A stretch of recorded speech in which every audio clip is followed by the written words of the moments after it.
Welcome to Storytime. Enjoy with me.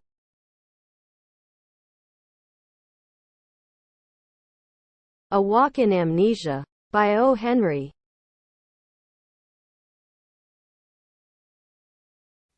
That morning, my wife and I said our usual goodbyes. She left her second cup of tea, and she followed me to the front door. She did this every day. She took from my coat a hair which was not there, and she told me to be careful. She always did this. I closed the door, and she went back to her tea. I am a lawyer, and I work very hard. My friend, Dr. Volney, told me not to work so hard. "You'll be ill," he said. "A lot of people who work too hard get very tired, and suddenly they forget who they are. They can't remember anything. It's called amnesia. You need a change and a rest." "But I do rest," I replied. "On Thursday nights my wife and I play a game of cards, and on Sundays she reads me her weekly letter from her mother." That morning, when I was walking to work, I thought about Dr. Volney's words. I was feeling very well and pleased with life. When I woke up, I was on a train and feeling very uncomfortable after a long sleep. I sat back in my seat and I tried to think. After a long time, I said to myself, "I must have a name." I looked in my pockets.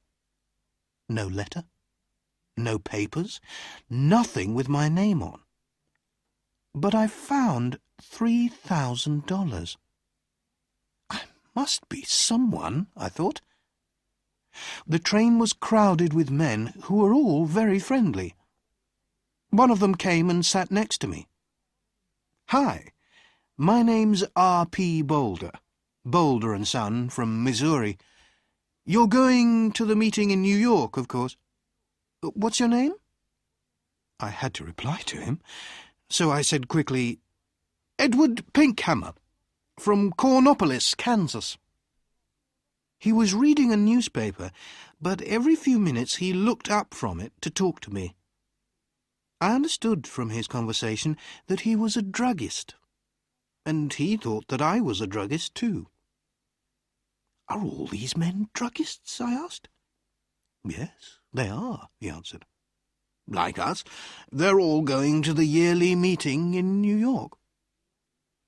After a time, he held out his newspaper to me. "Look at that," he said. "Here's another of those men who run away and then say that they have forgotten who they are. A man gets tired of his business and his family, and he wants to have a good time.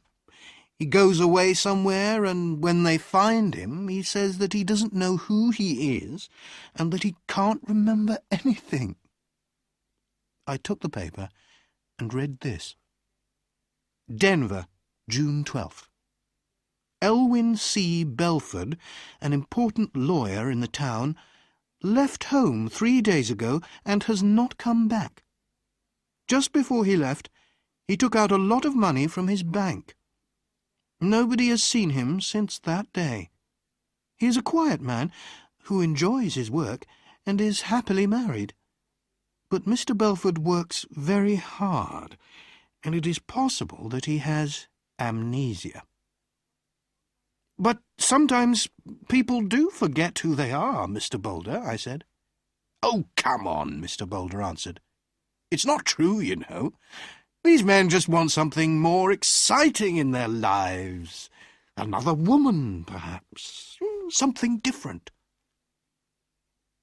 We arrived in New York at about 10 o'clock at night. I took a taxi to a hotel, and I wrote the name Edward Pinkhammer in the hotel book. Suddenly, I felt wild and happy. I was free. A man without a name can do anything. The young man behind the desk at the hotel looked at me a little strangely. I had no suitcase. I'm here for the druggist's meeting, I said. My suitcase is lost. I took out some money and gave it to him. The next day I bought a suitcase and some clothes, and I began to live the life of Edward Pinkhammer. I didn't try to remember who or what I was. The next few days in Manhattan were wonderful. The theatres, the gardens, the music, the restaurants, the nightlife, the beautiful girls. And during this time, I learned something very important. If you want to be happy, you must be free. Sometimes I went to quiet, expensive restaurants with soft music. Sometimes I went on the river in boats full of noisy young men and their girlfriends. And then there was Broadway with its theatres and bright lights. One afternoon, I was going back into my hotel when a fat man came and stood in front of me. "Hello, Belford!" he cried loudly. "What are you doing in New York? Is Mrs. B with you?" "I'm sorry, but you're making a mistake, sir," I said coldly. "My name is Pinkhammer. Please excuse me." The man moved away in surprise, and I walked over to the desk. Behind me, the man said something about a telephone. "Give me my bill," I said to the man behind the desk, "and bring down my suitcase in half an hour." That afternoon, I moved to a quiet little hotel on Fifth Avenue. One afternoon, in one of my favourite restaurants on Broadway, I was going to my table when somebody pulled my arm. "Mr. Belford!" a sweet voice cried. I turned quickly and saw a woman who was sitting alone. She was about 30, and she had very beautiful eyes. "How can you walk past me like that?" she said. "Didn't you know me?" I sat down at her table. Her hair was a beautiful red-gold colour. "Are you sure you know me?" I asked. "No," she smiled. "I never really knew you." "Well, my name is Edward Pinkhammer," I said, "and I'm from Kansas." "So you haven't brought Mrs. Belford with you, then?" she said, and she laughed. "You haven't changed much in 15 years, Elwyn." Her wonderful eyes looked carefully at my face. "No," she said quietly. "You haven't forgotten. I told you that you could never forget." "I'm sorry," I answered, "but that's the trouble. I have forgotten. I've forgotten everything." She laughed. "Did you know that I married 6 months after you did? It was in all the newspapers." She was silent for a minute. Then she looked up at me again. "Tell me one thing, Elwyn," she said softly. "Since that night, 15 years ago, can you touch, smell, or look at white roses and not think of me?" "I can only say that I don't remember any of this," I said carefully. "I'm very sorry." I tried to look away from her. She smiled and stood up to leave. Then she held out her hand to me, and I took it for a second. "Oh, yes, you remember," she said, with a sweet, unhappy smile. "Goodbye, Elwyn Belford."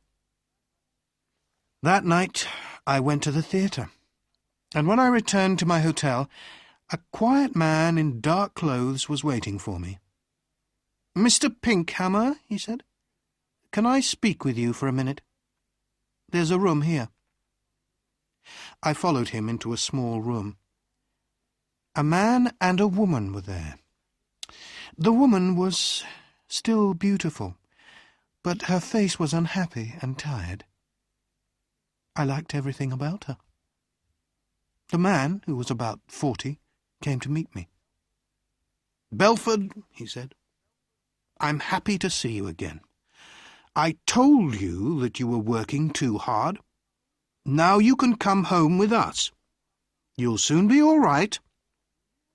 "My name," I said, "is Edward Pinkhammer. I've never seen you before in my life." The woman cried out, "Oh, Elwyn! Elwyn! I'm your wife!" She put her arms around me, but I pushed them away.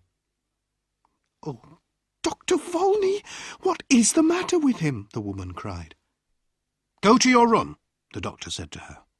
"You'll soon be well again." The woman left, and so did the man in the dark clothes. The man, who was a doctor, turned to me and said quietly, "Listen, your name is not Edward Pinkhammer."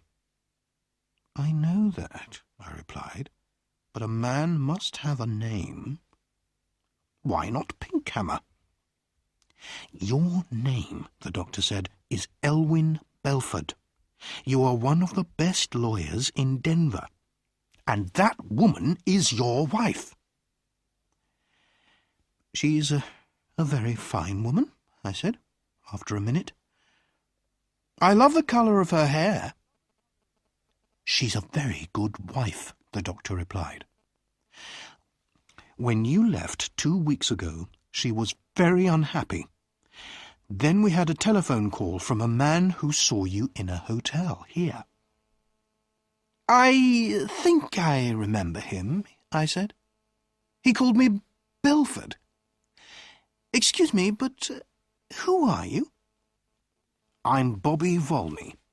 I've been your friend for 20 years and your doctor for 15 years.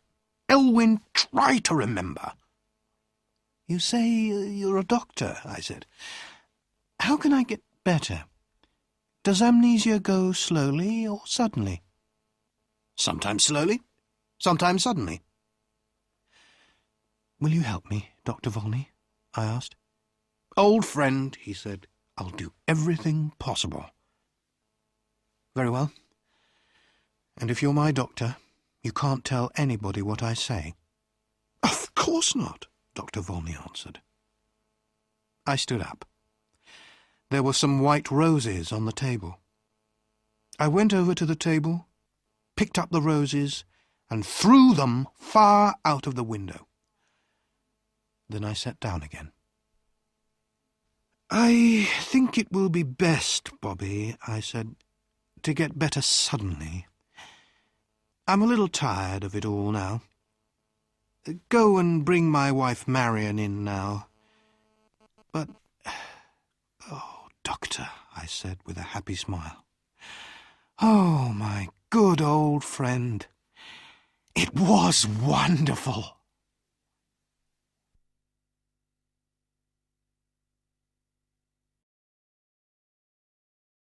The end.